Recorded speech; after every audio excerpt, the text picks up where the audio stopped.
Welcome to the Andy Staples Show. It's an Andy Staples Show search firm edition.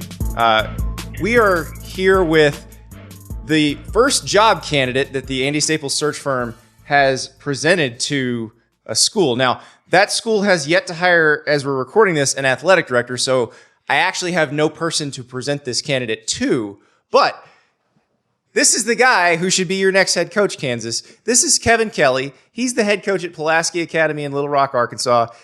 You know him as the high school coach who does not punt, but there's so much more to that. And I want to talk to Kevin about that because when I wrote the column saying, hey, Kansas, you need to consider this guy, I had people reach out to me and say, I want to hear this guy on the podcast. I want to know, is he as crazy as he sounds? So Kevin Kelley, let's just go first through the basics of your team. You go for every fourth down. You onside kick after every score. Do you go for two every time? No. I've got a calculated reason that I go for two. I go for two on the first two scores of the game, and then subsequently afterwards, according to my formula. So, and that formula is based on the math, where yeah. So if you can go up, I try to jumble it up at first, and then see what happens later on. I mean, if I go for too early, I'm going to make it well more than 50% of the time. We're a little better on offense, and I can't. I did a coach's clinic the other day, and they wanted me to speak about going for two, and I said I happened to look at our scores and on Huddle that we show our video on our video thing. And I had 5 scores in the game where it was 16-7. So we had scored, went for two and made it. And, if we make it 50-50, it's just going to be 14-7 if they score. But we made it. If we make it both times and they don't chase us at 16-7, they've only had the ball once, but they're down 2 scores. It's a psychological game with those guys. So I found another little edge I like, and I started using that. Well, and that's the thing. It's the psychology of this I think is more important than the math. And because when at my old job, I was in Dallas to cover a season opening game. I think it may have been Florida State and Oklahoma State or something. It was one of those games. You were playing Highland Park, which is right next to SMU. This is a program that is known for producing really good players. The great walk-on corner that's at Arkansas right now is from Highland Park, and he was actually a freshman, like water boy on that team. He was on the JV. Yeah. But at the time of this game, Highland Park had not lost a game at home since 1989. And you beat them 40-13 that night with a team that did not have the kind of college level talent that I think Lane Hatcher was your quarterback at the time. Right. He was a sophomore. So a Division I QB, but the rest of the team probably not as talented. So what amazed me was watching the other sideline when you guys go for it on fourth down, when you guys would onside kick. The coaches just did not look comfortable. It looked like they were. I liken it to when a team's down 13 with 3 minutes to go. They almost always score that first time because they're playing that way, and you play that way the whole game. Yeah, and you mentioned it, but as a matter of fact, your little snippet that you did, I think for Sports Illustrated at that time, I really thought characterized what we do the best when you talked about. Basically playing like you're behind, like people do for 2 minutes, but we do it the whole game. And you're right, the psychology of it. And I've had all these guys that do all the numbers and the analytics sites, and I've begged them to put something in to be worth the psychology involved. And of course, they can't do it because they want a constant. They want to know what it's worth, right. and they don't know. They're math people. Yeah, but yeah, I'm terrible at math. I promise it's worth something. I mean, I could, like you said.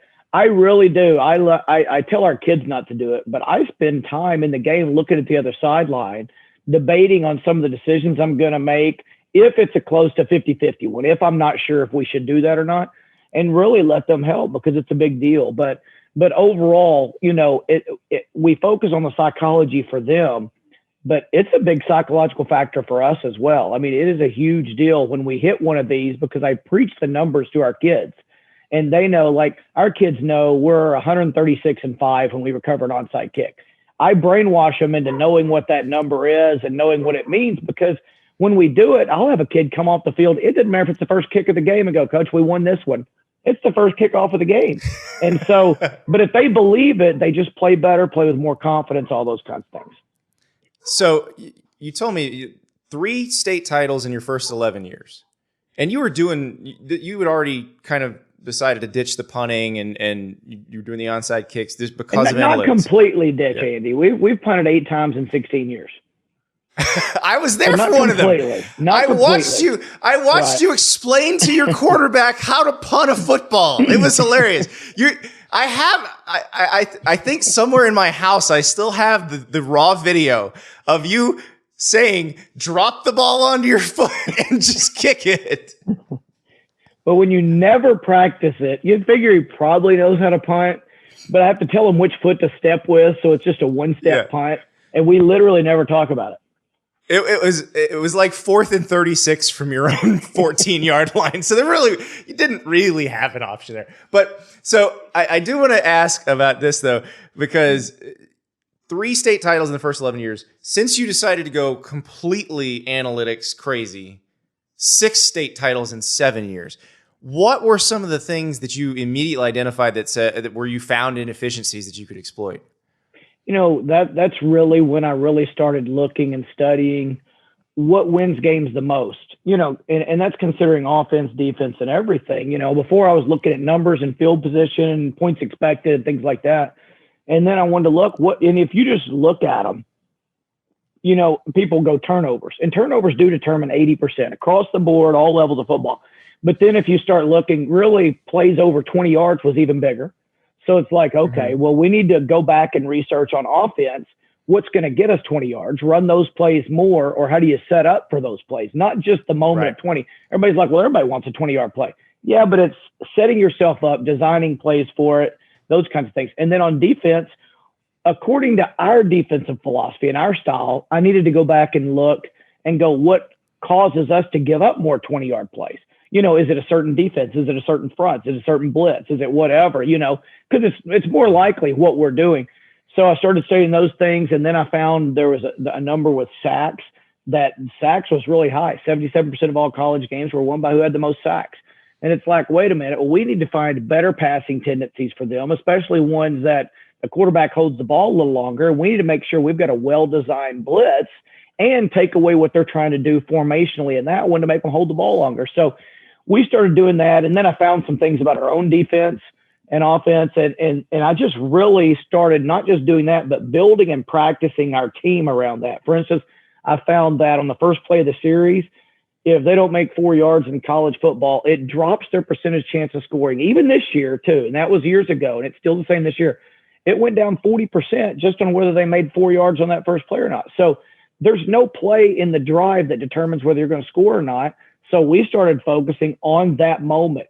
Teams have a tendency on the first play of the drive. An offensive coordinator has certain things he likes from different points. And we have a section every week for 10 minutes where we work on the first play of the drive, and our defense is familiar and they know the number. And that changed everything for us. Well, and you also, when we were talking the other day, we were talking about how you shouldn't run on the first play of a drive because you're trying to gain more than 4 yards. And that sounds crazy at first, but let's break this down. And I'm terrible at math, but let's say you are an awesome team at running the ball, that you gain 6 yards a carry. Well, most of the time, you're going to gain less than 4 if you get average 6 yards a carry. Right. So, not most of the time. See, I told you I'm bad at math, but a lot of the time you will gain less than 4. Yeah, but you said it. I heard you talking about it or read about it somewhere the other day. You said it best. If you're a great running team, 6 yards is all you can expect. I would never throw if I ran for 6 yards a carry, by the way. That's my analytics. You would if you threw for 10 yards a throw. Then you'd be silly not to. But no, a good running team, if you get 6 yards, that's great. That's fantastic. But a bad passing team will average 6 yards a throw. Really. Yes. So that's you're terrible. like, okay. Yeah. 6 yards an attempt is a terrible yards per attempt. Yeah, it's a terrible. So you'd be silly if the number is 4 on the first play of a series. You'd be silly to not take a bad throw over a good run, without being able to predict that it's going to be a 25-yard run. You don't know at that moment. But you'd be silly to do that. And that's what teams do time after time. Of course, it affects us differently because our first play of the series, we've got 4 downs. So mine's really second down. We need 4 yards by second down by the time that down's over with. But for everybody else, it's insane that those numbers are out there and people don't use them. You've talked about this too, and it's so funny because we keep coming back to the same thing: numbers versus psychology. The analytics honks want it to be all about the numbers. You, because you're actually coaching these guys on the field, are looking at the psychology of this too. But there's a second piece to the psychology where, and you always say this, as coaches, you guys tend to do what your favorite coach did. Your philosophy tends to mirror that person's philosophy, and it's hard to deviate. Yeah, I like to read about the psychology of people and coaches, and that's when I read something and tried to check a source, and then I started asking around, what do you guys do? But I saw the number was 85% of coaches, they surveyed 10,000 coaches at all levels. Said, what do you base it on? They gave them about 4 choices, and it was, we base our philosophy, our thoughts, even our practice schedules on what our high school or college coach did. And I looked at that and I thought that makes sense that that's what they would do. That doesn't mean it's the best thing because of many reasons. But when you look at that and you look and they're like, what are we making our decisions based on? And most of it is habit, old school thought. The game has changed in different ways. We're given more information to choose from, and we're still choosing, that way. If you watched, I forgot the name of the movie. It's something about the Old West, and it had one of the crazy former SNL guys wrote it, was actor, and it showed 100 years ago the guys that when they had an earache, they would take you into the doctor, and they would let a bird peck your ear, thinking he would get the mites or the infection or peck it out of your ear. You go 100 years later, and what we're doing in football is akin to, we've been given better information than to let the bird peck it out, but we're still letting the bird peck it out, sort of. And it's like, why are we still using what we've used for years to determine how we're going to do it on the field? We've got to establish the crow. It's not establish the run. We're going to establish the crow. That might be a catchy T-shirt thing we could put on and sell it across America. Well, establish the Jayhawk. No, so this is what I want to ask, because when I wrote this, people are like, oh, sure, he wins in high school. He's got better players than everybody. And you do have talented players relative to your classification in Arkansas. But you also go. But okay, I beg to differ, but okay. We had 3 kids on our team over 200 pounds. 3 this year.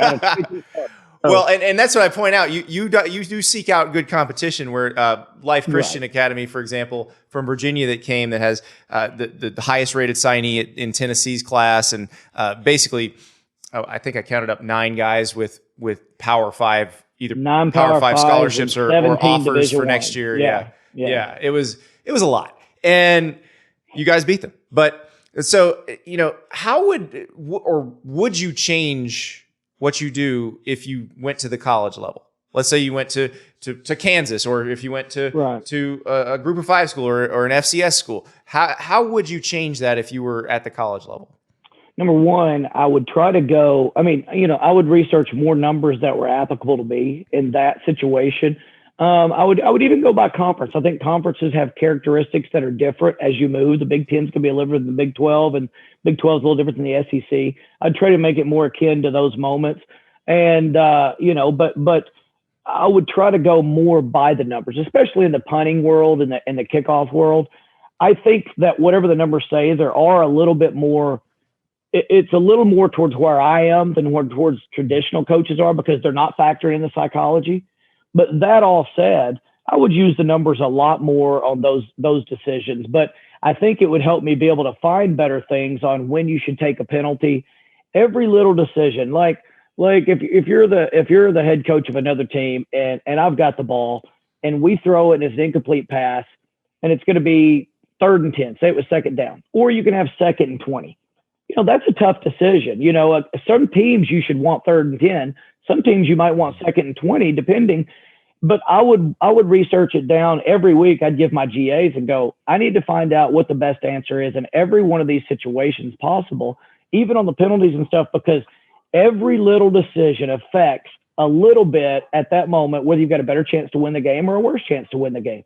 And I call it the casino theory. All those little 1% add up. If you play craps in the casino, if you play it straight, if you play just the pass line, they've got a 0.8% advantage on you. Blackjack, it's a 1.5. But they all add up, and they build those giant casinos with your money. And I want to be able to build that winner based off those little percentages adding up. And that's what I would do. Well, and that's the sort of thing that does not require getting 5 stars at every position. Right. Absolutely. You're gaining an advantage. I call it, and my friend Coach Belichick is the best in the business. I think it's look at that drop in. Look at the name drop right there. Your friend Coach Belichick. I say all that to say he taught me this without even knowing he taught me this, and that is this: there's ways to get better without making your team physically any better, without having a different player come in, without anything. And that's simply by some of these decisions you make that give you a better chance to win. And I just watch them, and I'm just mesmerized by how they get. I call it getting better without getting any better. And you're getting better at winning the game without getting better as a football team, without practicing an extra minute or anything like that. So now I'm trying to segue in for you too. I appreciate that. If you're watching the video, Coach, can you show him the mug? Let's show him the mug on the video. We got Patriot Pat on this mug. Old school Patriot. Yeah, I like. Oh, I know. When I play Madden against my son, when I whip him at Madden, I always change the Patriots uniforms to Patriot Pat. So, but no, so Bill Belichick, you got to know him. He's reached out to you. You reached out to him. The relationship started right where you knew somebody who knew him. You happened to be speaking at a clinic, and they had a game. And I was actually doing an analytics speaking at the analytics department at Notre Dame, not the football. Everybody's like, "Oh, were you up there talking to coaches?" No, they had an analytics department for companies, not for sports. And somebody had me up, and I spoke, and I was there. And somebody, they were playing in Indianapolis, so I was speaking on a Saturday and Sunday. And they were playing Sunday Night Football. It was the infamous game. You remember where Indianapolis had the 2 guys on the 4th down? It was that one. But and through somebody said, "Hey, Coach wouldn't mind meeting you after the game." I mean, I'm just like, that's unbelievable, So my son happened to be with me, and we went down, and they left us tickets and went in. And then after, I was just praying, God, please help him win this game, because I didn't know if I wanted to go. Might be in a mood. Yeah, I didn't want to try to meet him after the game, or if he's going to be in a bad mood. But they won, and we went down after the game and struck up a relationship. And he threw out that hey, if you're ever in New England, come by and see me. That kind of a deal.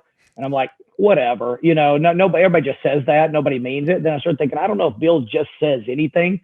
And my son actually pushed me to do it. What's the introduction like when you visit? It's like, Kevin, I'm very interested in what you do. Can we talk about long snappers for about 45 minutes?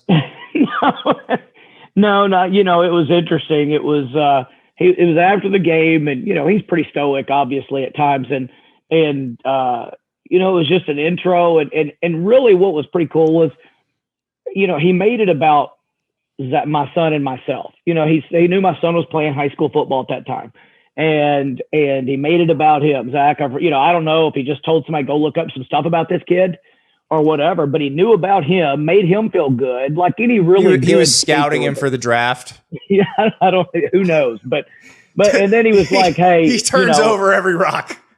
So, I mean, it wouldn't surprise me. So, but he was real nice, and it was all about us, which now that I know him better, is really more the way he is, but it was all about us, and it was a pretty cool, easygoing, just conversation about things. Well, and you guys have talked quite a bit since, and obviously you have been invited to New England because MIT has you come out and talk. But what is that like? When Bill Belichick wants to talk ball.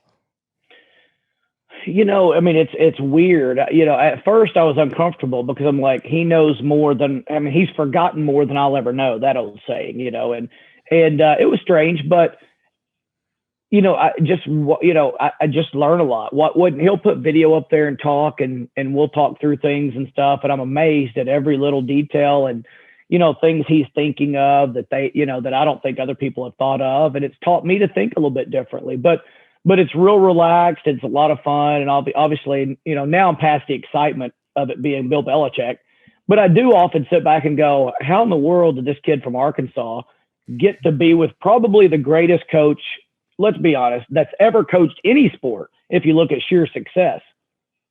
Well, and now he probably has even more reason to call you, because one of your former players just signed to play for him, Hunter Henry, the tight end.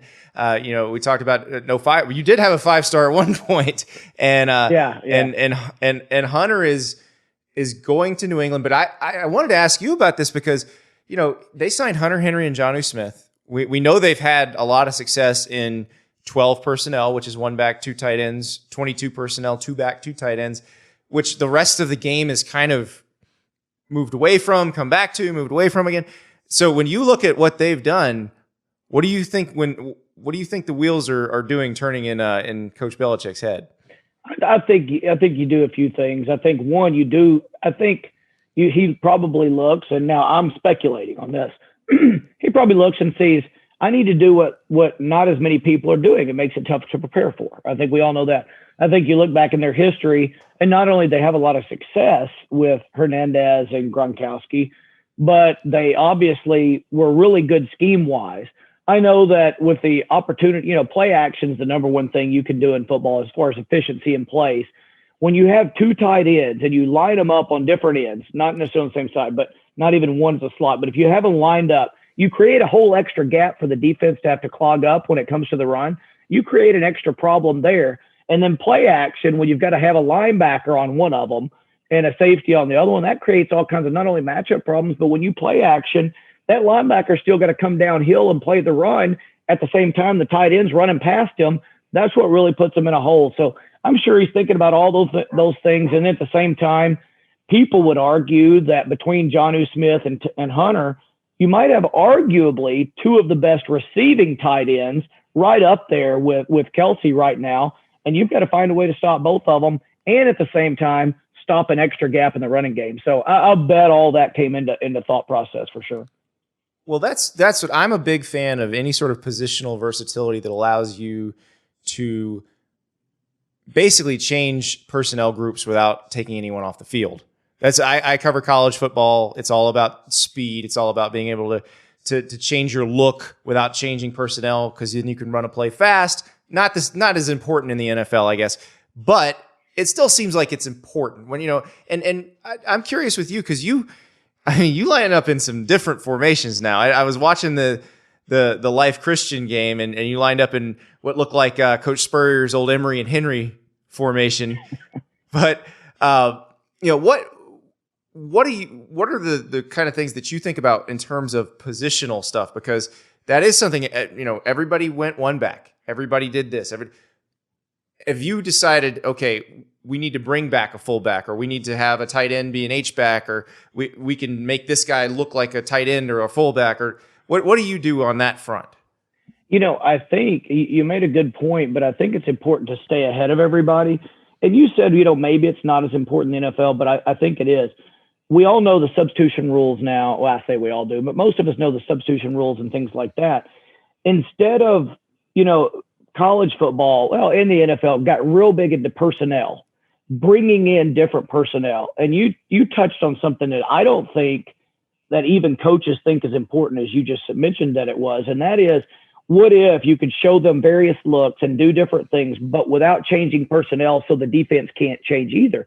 They're so used to every game, everybody subbing in, and they can change personnel. What if you make that linebacker, or the group of linebackers, stay in on 3rd and long?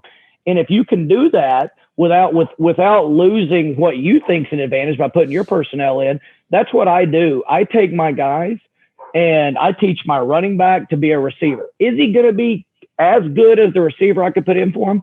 No, he's not. But is it overall better for us if I don't sub in and they can't sub in? If I think the answer is yes, I'm going to teach to that. And I think that's where the game will end up going before it's over with. If you already look at now, we had the old running back in the Tony Dorsett days, that the Walter, that they didn't come out. They didn't come out on 3rd down. They were in the whole time.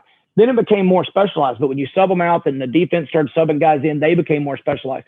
But when you do have that one guy that you don't have to take out and you can maybe even hurry up a little bit, not let them sub in for, tremendous advantage. And I think that's what the Patriots will get out of these two. Now, that guy's name is Saquon Barkley, so we'll see if the Giants can do that too. But that's my argument is don't take – they haven't shown the ability to be able to do a great job with them. Right. Yeah, well, and he keeps getting hurt. But Giants, I'm open for consulting if you need me. There you go. Daniel Jones, he got some wheels. I think you shouldn't draft a running back in the first round unless he would also be your best slot receiver. I think like a Christian McCaffrey type is what you want in terms of versatility. But yeah, I'm all for that. It's interesting because I just thought about this. I'd never thought about it this way before, but it's kind of what the NBA's done. The NBA has gone to a bunch of guys that all essentially would have played the same position 20 years ago. Like they all would have been threes 20 years ago. Right. But right. now they can all do so many. Now there are still 7-footers, but those 7-footers can go shoot from 20 feet. They can hit from deep. So that's the part in football that I think, and I think you're seeing it on defense. You know, you got your Derwin James types and the Jabril Peppers types that play a bunch of different positions. So I think that's where the chess match is how many guys that can look like they're 5 different positions can you collect?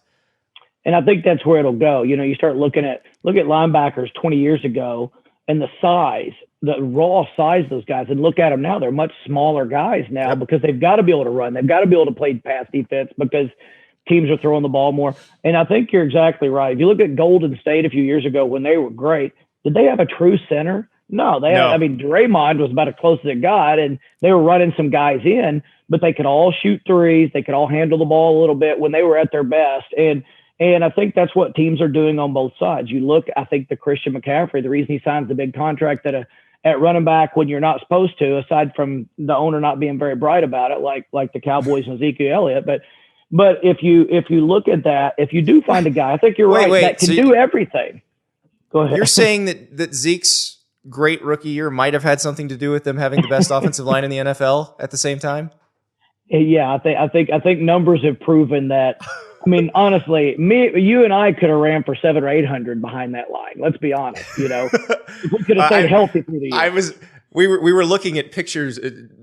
The thing on Twitter the other night was posting pictures of great athletes when they were in high school, just to see how freakishly different they were than other people. I posted the Tyron Smith as a 6'5", 265-pound 16-year-old with like 2% body fat. Like, it's not even fair. Yeah, it's not fair. I mean, that's a chess match that you're going to win 100% of the time. Exactly. So I got to ask you, you also brought in some financial, because you think differently on all fronts. When I mentioned the Kansas job to you, you brought in some different financial incentives as well. You know, they've just been paying normal rate, like $3 million a year for a coach. Normal Power 5 rate. Yeah. So, all right. They haven't hired the AD yet, but when I bring this package to the AD, when the search firm shows up, I'll bill them later. Don't you worry. But what's the financial package here? You know, if you look at it, the world we live in, are you going to go? You know, if you wanted to go buy a vehicle and you want to pay, let's say, $30,000 for some sedan, 4-door sedan. But you're only getting, you know, at 50,000 miles, it breaks down and never runs again. You know, those people that drive cars, you're not going to buy that car very often. You're not going to keep doing that. You're going to look to do something different, you know. And I think that's what a school like Kansas is doing. And so many schools, except for they keep buying the same type of car that breaks down and doesn't give them the return they want. And Kansas is, I'm an analogy guy, if you can't tell. I don't even know if that was a good one, but if you look and you know, so many fans are mad. Look what we've paid for at the end of it. And I'm sure the school president and the board and all those guys do the same thing. Look what we paid for. We didn't get it. What are we going to do? Well, let's go get another recycled guy and pay him, and because this time it's going to be better. And then he doesn't work, and this time it's going to be better. So why not get what you pay for? And the only way you get what you pay for, if it's an incentive plan. And I'm willing to do it for $90,000 a win. So if you're Kansas, I think they went over last year. Instead of paying a total of $4 million to somebody, you would pay me $0. Now, this sounds arrogant. I'm not going to go. I'm just telling you, there's no way a Coach Kelley team is going to go over. I don't care if it's the Power 5 or whatever. It's not going to happen. But at the end of the year, if they had paid zero, nobody's nearly as upset as you are when you pay $4 million and get 0 wins. Yeah. But at the same time, what if we win 10 and you go, well, I mean, we'd be paying him $900,000. You don't tell me how much would they pay right now at Kansas to be back where they were in 07, 08, wherever that was, when they were number 1, number 2 in the country and winning, 10, 11 games. I bet they would pay more than $900,000 right now. So they're coming out on top no matter what. When you do that, the speaking fee that Lockheed gives you when they bring you in to talk goes through the roof. Yeah, it's exact. So it's win-win for everybody. And but they win on the front end because realistically, what's going to happen? People are going to come to the game. Whether they like it or not, they're coming to the game to watch. So if you look up at the empty Kansas stands, they probably got more people at a basketball game than they do a football game. If you look up in the empty Kansas stands, they're going to sell tickets immediately. Let's be honest. We're going to be in a little better time slot, probably immediately, because people are going to want to watch it across the country.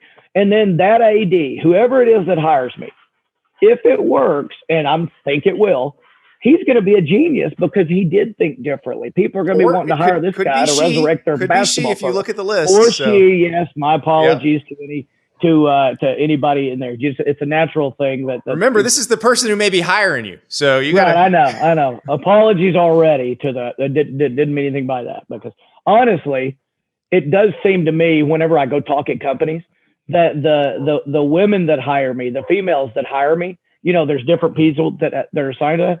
They're always even more open to my craziness of thinking than the males are for some reason. Yeah, because they haven't been told this is how you do it forever and ever. And that's the thing. Fresh eyes, new ideas. That's the way to do it. And I that's how you get better at anything. So for sure.